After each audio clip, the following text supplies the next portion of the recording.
Bonsoir à tous. Cette semaine, Église du Monde met le cap sur Madagascar, l'un des 12 pays les plus pauvres du monde. Vous le savez, le pape est allé à la rencontre des Malgaches, c'était en septembre. Alors, comment les chrétiens ont-ils vécu ce voyage? On va en parler avec notre invité dans quelques instants, le père Tantéli Odilon Andria Mamon Ginirina, qui est secrétaire à l'archevêché de Tamatave. Il est de passage à Katéo.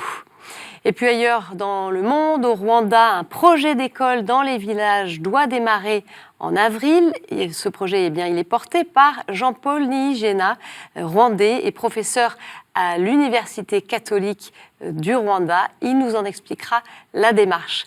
Mais tout de suite, ce qu'il faut savoir sur Madagascar.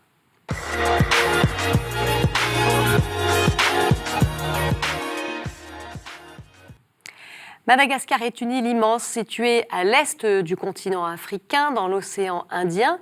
Les scientifiques la considèrent comme un sanctuaire de la nature et l'on y trouve des espèces uniques, même si certaines sont aujourd'hui menacées. Alors sa population se situe autour de 25 millions d'habitants. Malgré les ressources minières importantes du pays, 92% des Malgaches vivent pourtant en dessous du seuil de pauvreté avec moins de $2 par jour. Côté religion, il n'existe pas de chiffres officiels, mais la religion traditionnelle axée sur le respect des ancêtres représente environ 50%, le christianisme 45%, dont 25% de catholiques et 20% de protestants, et l'islam en croissance de 5 à 7%. Alors dans ce pays, parmi les plus pauvres au monde, l'Église est au service des plus fragiles. Du 6 au 8 septembre dernier, le pape François s'est rendu à Madagascar. On va en parler tout de suite avec notre invité.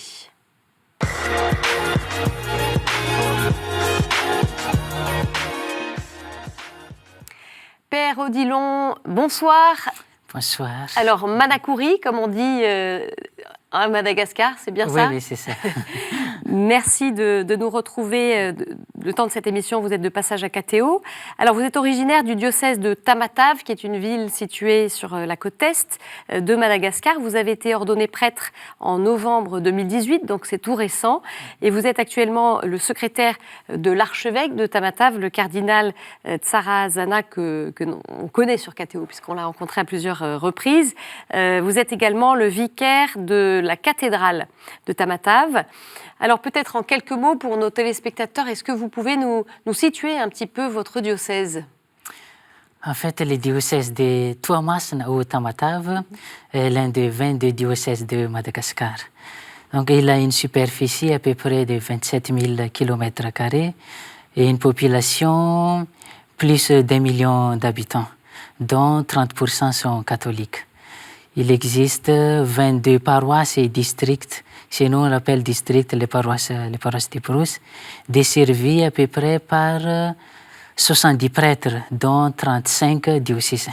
D'accord, donc peu de prêtres pour une superficie assez grande. Oui, c'est ça. Oui. Et donc toute une zone de brousse, une zone rurale. Oui, la majorité du territoire est une zone rurale à difficile accès. Seulement quelques villes sont accessibles par route, en moto ou en voiture, mais la majorité, on les fait à pied. D'accord. Donc, ça vous arrive, vous, père, de marcher pour aller dans certains lieux un peu plus isolés?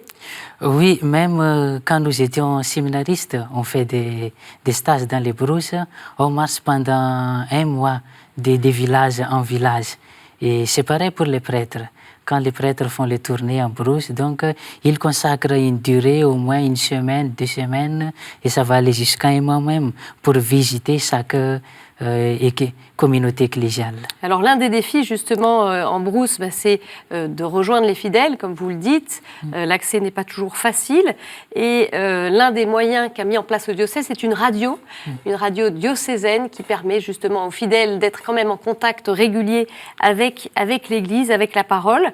On va écouter le Père Pâques Adoré le Bami Sena, qui est directeur de la radio catholique du diocèse de Tamatave. Il nous explique un petit peu quels sont les défis pour rejoindre ces fidèles qui sont dans des zones isolées. Ici, dans les diocèses, il n'y a tellement pas de routes. Il faut aller à 5 heures, 7 heures de marche pour arriver dans une petite église en brousse. Et ça a une difficulté pour évangéliser les populations rurales, par exemple. Et c'est pour cela que l'évêque a dit la radio et la télévision sont des moyens incontournables pour l'évangélisation. C'est pour cela qu'on travaille là-dessus pour évangéliser la population ici. Ça a vraiment une difficulté. Il y a aussi ici, chez nous, surtout tous les prêtres, les jeunes prêtres par exemple, sont tombés dans la maladie, la bilharziose. Parce que là, en brousse, il y a tellement de bilharziose en brousse. Et là, en 2012, par exemple, je suis tombé dans cette maladie. Et ça, vraiment, c'est une difficulté dans la vie des prêtres. Comme dit souvent l'évêque, 90% des prêtres atteignent de la bilharziose en ce moment. Alors, Père, il y a aussi ces difficultés sanitaires. Alors, ça rend la mission des prêtres encore plus difficile, j'allais dire.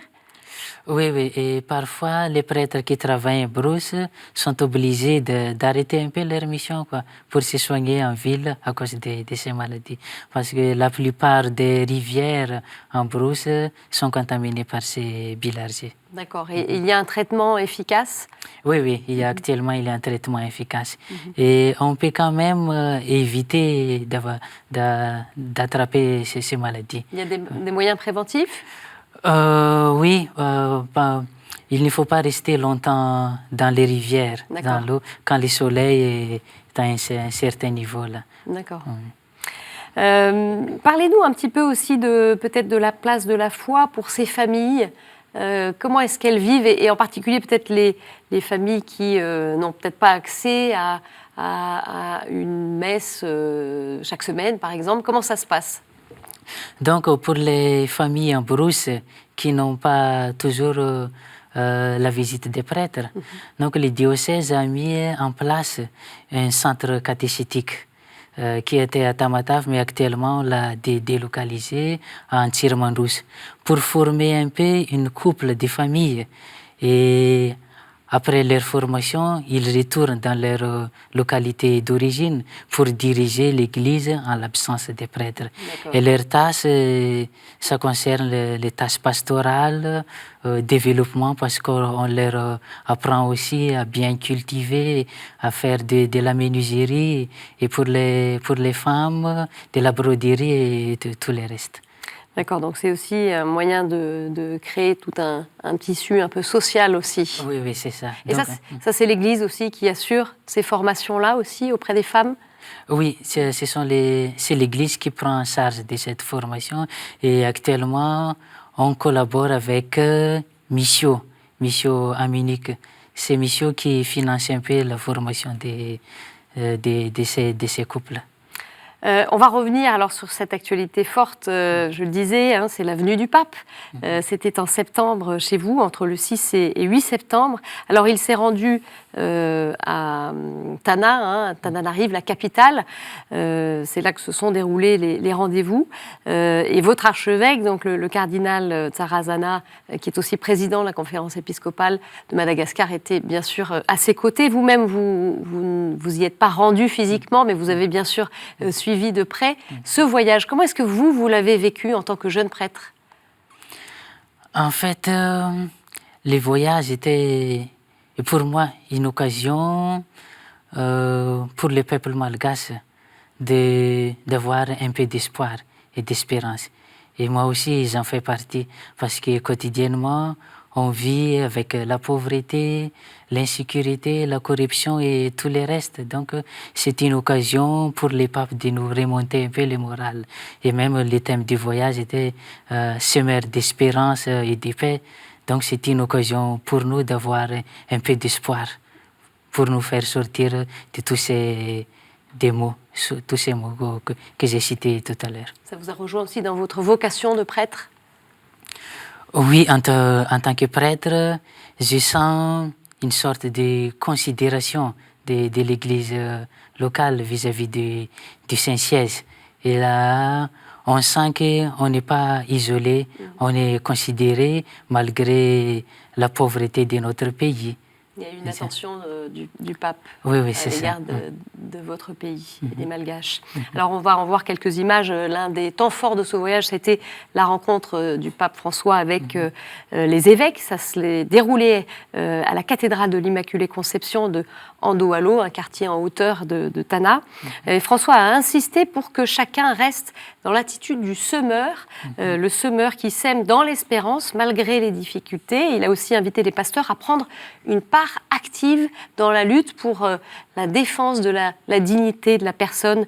Est-ce que ça veut dire, est-ce qu'il faut comprendre ce message comme quoi l'Église ne ferait peut-être pas encore assez à l'égard de la dignité des personnes? Comment est-ce que vous avez reçu ce message?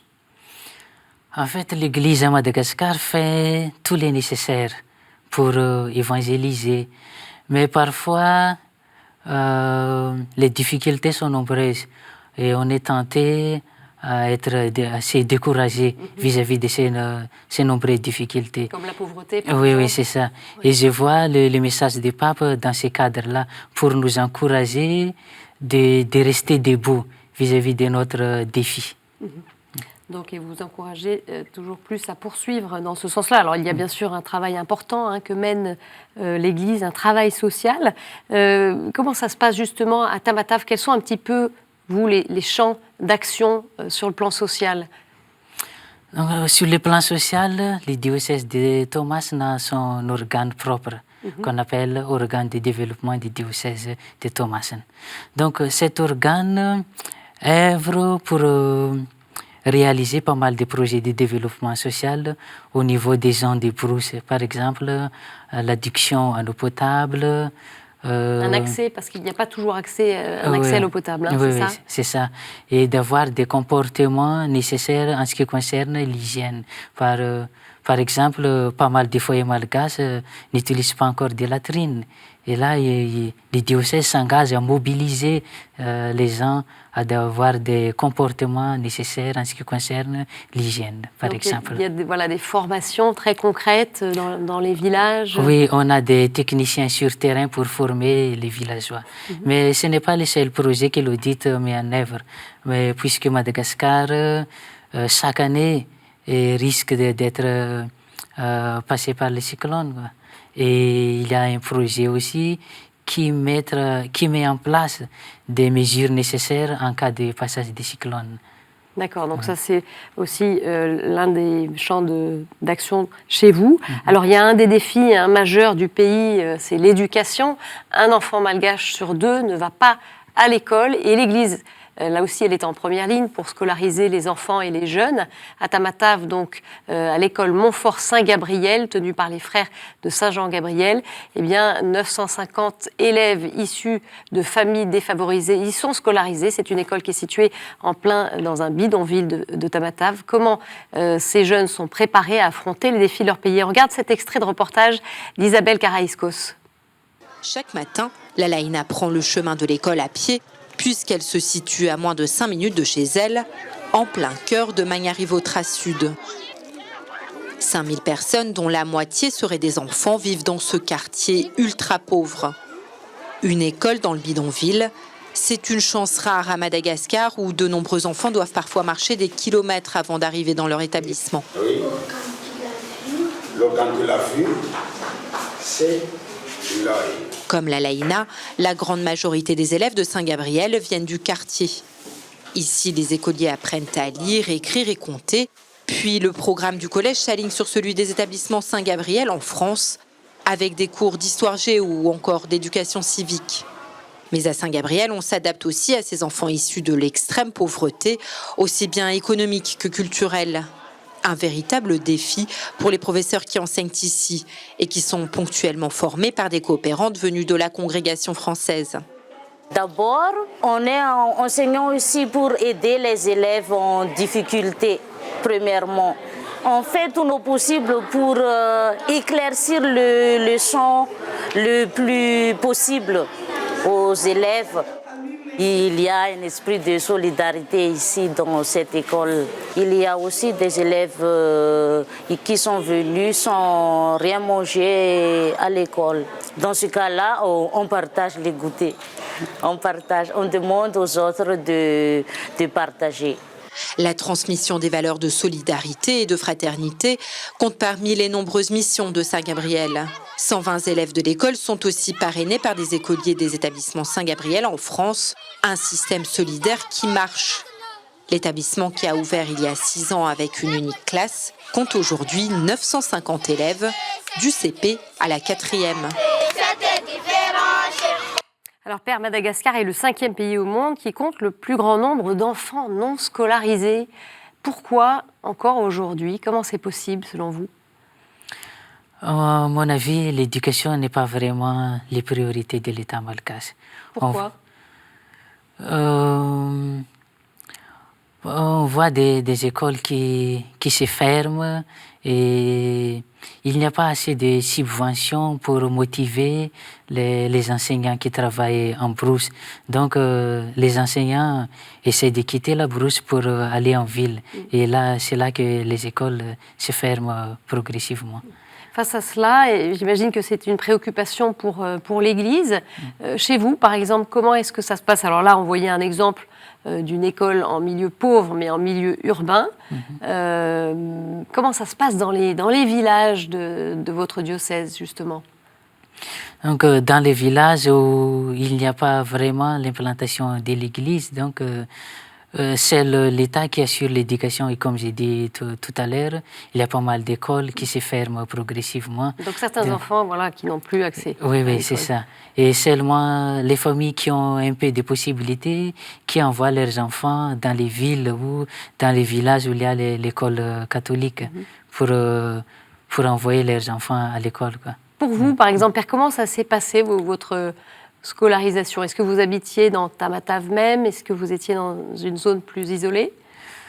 En fait, j'ai passé l'école primaire dans mon village natal. Et c'était dans les années 90.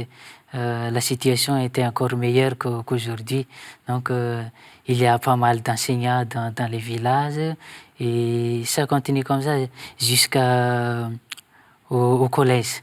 Pour moi, donc, il n'y avait pas un grand problème en ce qui concerne l'éducation, parce que la situation était encore meilleure qu'aujourd'hui. La situation s'est donc détériorée ces dernières années. Oui, c'est ça. Comment est-ce que vous voyez la présidence d'Andry Rajoelina? Maintenant, ça fait tout juste 1 an qu'il est arrivé en place. Alors, évidemment, il y avait des espoirs attendus après des décennies de dirigeants qui n'ont pas eu le souci du bien commun. Comment est-ce que ça se passe cette première année? Est-ce que vous voyez des évolutions? Oui ou non? Et dans quel sens? La population malgache avait un grand espoir en ce président. Et j'espère que c'est encore le cas. Mais la situation, je vois que ça ne change pas. Actuellement, Madagascar est dans une ère, disons, encore de propagande. On promet encore de faire ceci ou cela, mais la réalisation, ça ne se fait pas toujours. Donc la situation ne change pas vraiment et je peux même dire que ça détériore. Alors, il y a des vocations qui sont encore nombreuses chez vous. Et vous en êtes une jeune illustration. Père, vous, comment est-ce qu'elle est née, votre vocation? Je suis né et éduqué dans une famille chrétienne. Mes parents sont tous chrétiens et catholiques. Et je pense que c'est à cause de mon éducation chrétienne que j'ai pu avoir cette vocation. C'est encore comme ça que ça se passe? C'est plutôt dans les familles que naissent ces vocations-là? Il y a un terreau familial encore fort? La plupart des cas, c'est comme ça. Mais il y a quand même quelques exceptions. Dans ma promotion, par exemple, il y avait... il est diacre maintenant, mais auparavant, sa famille n'est pas du tout chrétienne.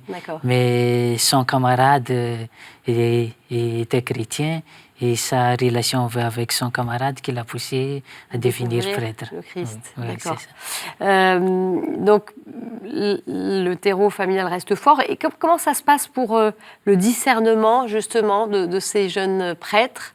Est-ce qu'ils sont accompagnés, vous, par exemple, Père, comment ça s'est opéré pour vous? Est-ce que, face à un certain afflux des vocations, comment ces demandes sont accueillies?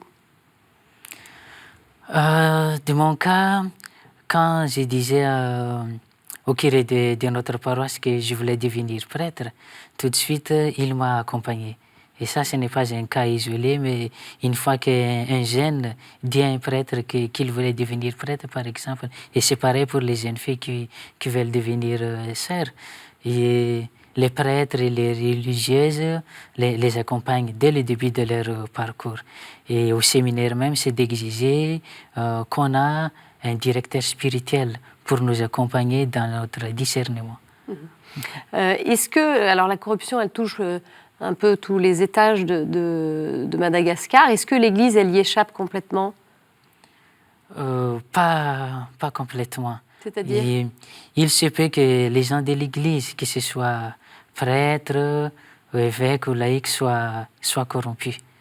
Mais c'est un défi pour tout le monde de combattre cette corruption. Et même le cardinal, dans son discours d'ouverture, lors des dernières assemblées des évêques, le mois de novembre dernier, il incite ses confrères évêques à être vigilants vis-à-vis de cette corruption, parce que tout le monde peut être tombé dans cette tentation de corruption. Une corruption qui a été évidemment soulignée par le pape au cours de ces différents discours. Parlez-nous peut-être, pour terminer, de la vitalité un petit peu de la foi aussi. On a en tête quelques images de ferveur. Je repense notamment à la visite du pape chez le père Pedro à Kamassou. On voyait tous ces enfants qui chantent. Ces lieux remplis de jeunes. Il y a une vitalité particulière chez les chrétiens malgaches. Extérieurement, on voit que l'Église est vivante. Mais vis-à-vis de la situation générale de Madagascar, je pense que ça reste au niveau superficiel. Mais l'Évangile, ça ne s'enracine pas dans le cœur de la majorité des Malgaches. Parce que je pense que tout à l'heure, vous avez donné une chiffre de 45% des chrétiens.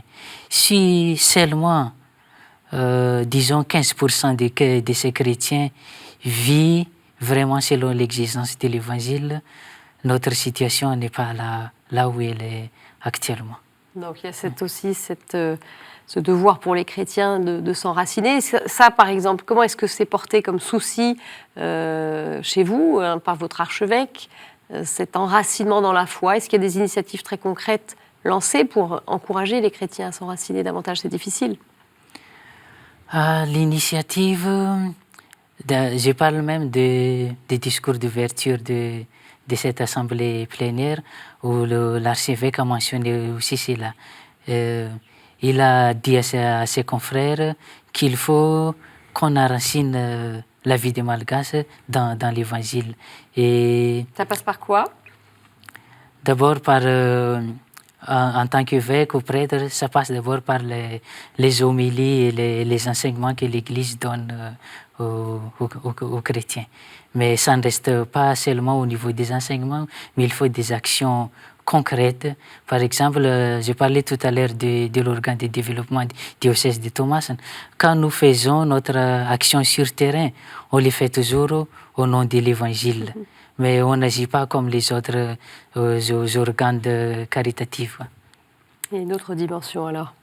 Merci beaucoup, Père, d'être venu sur ce plateau. Père Tantelli Odilon, Andria Miamon, Gini Rina. On va continuer bien sûr à suivre la situation dans votre pays. Merci beaucoup.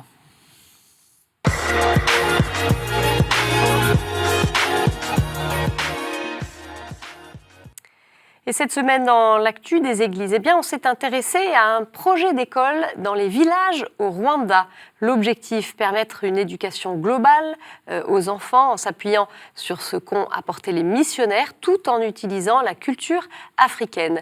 La première école doit ouvrir dans le village de Rwamishiba, dans le sud du pays. Elle devrait être achevée en avril. L'idée est venue d'un professeur à l'université catholique du Rwanda, Jean-Paul Niyigena. Il est originaire de ce village et a été aidé dans toute sa scolarité par le séminaire local et par les religieux du Rwanda. Il nous en explique la démarche. Ce sont les écoles où les enfants vont être présents avec les enseignants préparés à cette pédagogie d'école communautaire pour enseigner effectivement les matières scolaires telles qu'on les connaît, mais en même temps, les enfants auront les moments de partage avec les aînés du village, qui seront de temps en temps présents à l'école aussi. Les enfants, en fait, il y aura... l'école, c'est le lieu de rencontre de la jeunesse et de l'autre génération, qui est la génération des parents.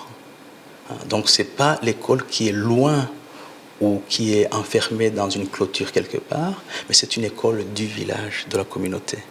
Voilà. Donc, on ne sait pas distinguer, c'est ce que je disais, on ne sait pas distinguer l'école des savoirs de l'école de la sagesse.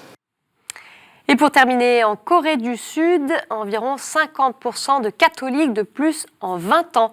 Le nombre de catholiques a augmenté de 48,6% au cours des 2 dernières décennies, bien que ce taux de croissance ait ralenti ces dernières années. C'est ce que rapporte le quotidien Korea Herald, citant le nouveau rapport de l'Institut pastoral catholique de Corée. Rappelons qu'en 2014, le pape François s'était rendu en Corée du Sud, surnommé le tigre asiatique de l'Église. Alors cette année, elle a une importance particulière pour l'Église coréenne, car depuis le 1er décembre dernier, et ce jusqu'au 28 novembre 2020, chaque paroisse dans chaque diocèse du pays célébrera quotidiennement à 9h une messe pour la paix. Cette initiative ne survient pas au hasard. En effet, le 25 juin prochain marquera le 70e anniversaire du déclenchement de la guerre de Corée. En 1950, les troupes nord-coréennes soutenues par la République populaire de Chine et l'Union soviétique franchissent le 38e parallèle et envahissent la République de Corée, l'actuelle Corée du Sud. Voilà, c'est la fin de cette édition. Merci de l'avoir suivie. Vous pouvez la retrouver sur notre site et nos réseaux sociaux. Et je vous donne rendez-vous, quant à moi, mercredi prochain. Très bonne soirée à tous. Au revoir.